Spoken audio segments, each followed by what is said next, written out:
All right, I'm going to tape this, and as we get started, because I'm kind of breaking script, so to speak, but I want people to understand that when we start to talk now about grades for the fall 2015 semester, all right, in the Bootstrap class, what have we had in there? Well, we had the homegrown loans.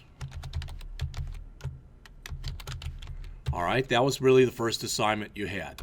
Then you had the Site 5 assignment. All right, then you've had your personal website. All right, now, this homegrown loans was worth 100 points.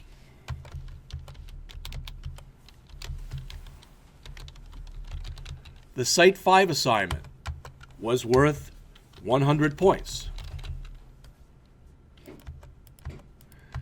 The personal website was worth 30, 60, 60, and 100, which I think ended up being like 250 points. So what that means is there's a total of 450 possible points. I don't think I'm telling you anything you can't already figure out mathematically yourselves. All right, so my scale in here is 90% and up is an A, unless your attendance really sucks. And no one in here meets that criteria. All right? So if you said this and we multiplied 450 and we multiplied by 0.9,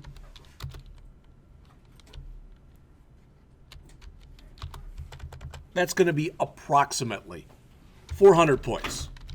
It's going to be in that neighborhood, right? Pretty close. Okay, so what that says, if you get that or up, you get an A. All right, 80% and up is a B, 70% up is a C, 60% up is a D, and below that, you fail. That should make sense to everyone in here. All right, in the secure coding class, we had homework 1, which was the amortization table. All right, and that was worth 50 points.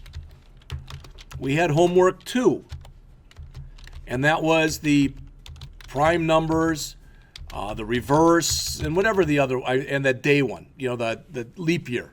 All right, so I just put reverse and leap year. That was worth 50 points. And you have the last problem, homework 3, and that one is the amortization with structures, etc. There was more stuff that you were asked to do. All right, and that one, I don't remember if it's worth 50 or 100. Let's just assume it's worth 50. All right, so again, if you go through that and you take the time, that's 150 points. So again, if you multiply that by 0.9, that gives you approximately, again, if I'm doing my math right, 135 points, and up will be an A. 120 to 134 points will be a B. Does all that make sense? All right. For the advanced Java class, there were 3 homeworks. We had homework 1. That was the thing with the exceptions. And I think in there I only made programs worth 25 points. And you might ask, why is there the disparity in points? Why are some... I don't know when I start the semester how many assignments I'm going to give out. All right. The second one you were supposed to do in here was Joe's Auto. And that was worth 25 points. Maybe there were 50. I don't even remember anymore. But I think there were 25. All right. And then we had homework 3. And that was the house applet. All right. So that's 25 points. And again, if it's 50, then it would be the same as above. But if it's 25... then what does that mean? Well, 75 points. That's the total that you can have. So again, if you do the math, if you multiply that by 0.9, you're going to get somewhere along the lines of what? 75 times 9, or 7 times 9, about 67 points approximately, and up will be an A, etc. All right? We've had the 2 programs for ASP.NET. Homework 1, which was the amortization, and I think that was worth 50 points. And I only gave 2 homeworks in there. Homework 2 we'll call this amortization plus because it was adding all that other stuff to it. So that's 50 points. Well, that one's easy to figure out because, again, do the math. What that says is there's a total of 100 possible points. So again, if you multiply that by 0.9, what that says there is 90 points and up is an A, etc. All right? Then finally, for the PHP class, it's basically a repeat of this one. There were 2 homeworks in there. The first homework was the amortization. The second homework was the prime number and the leap year, and I don't remember what the other one was, the guessing game. All right? So it's the same thing. That's how I'm basing your grade. If you are on the cusp, I don't really like to give pluses and minuses. The only time I typically do, if you're right at 80, all right, so let's assume just for a second that person X is at 80 and person Y is at 88. That's really not fair to give them the same grade. So I might give the person right at 80 a B minus. I might give the person with an 88 a B plus. I don't know. I factor a lot of things into it. Did you come to class?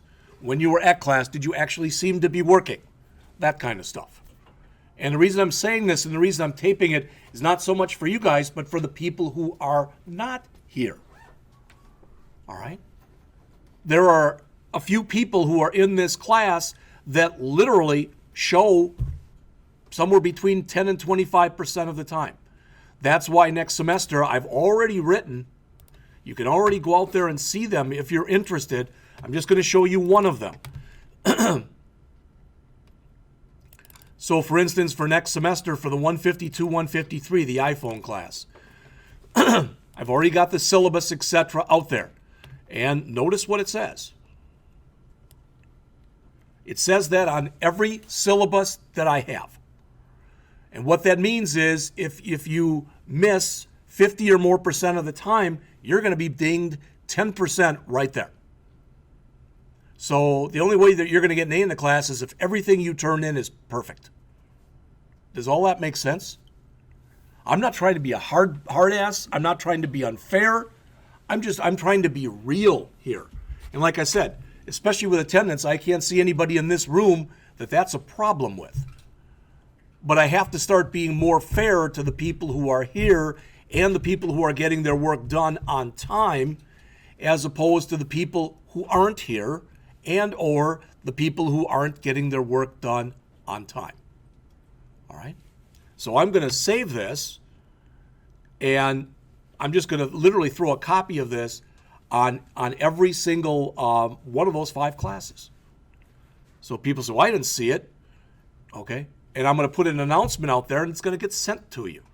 Because what I don't want is I don't want people to say, well, that's really unfair. I wasn't there that day. I'm there all the time, and I wasn't there that day, so I didn't see this. Well, then you didn't see it, and you didn't read your emails. All right? I talked to a student yesterday, a first-year student, who basically I think they were oblivious to the fact that they have an email, a school email. Well, I don't know if I've ever looked at that before. Okay.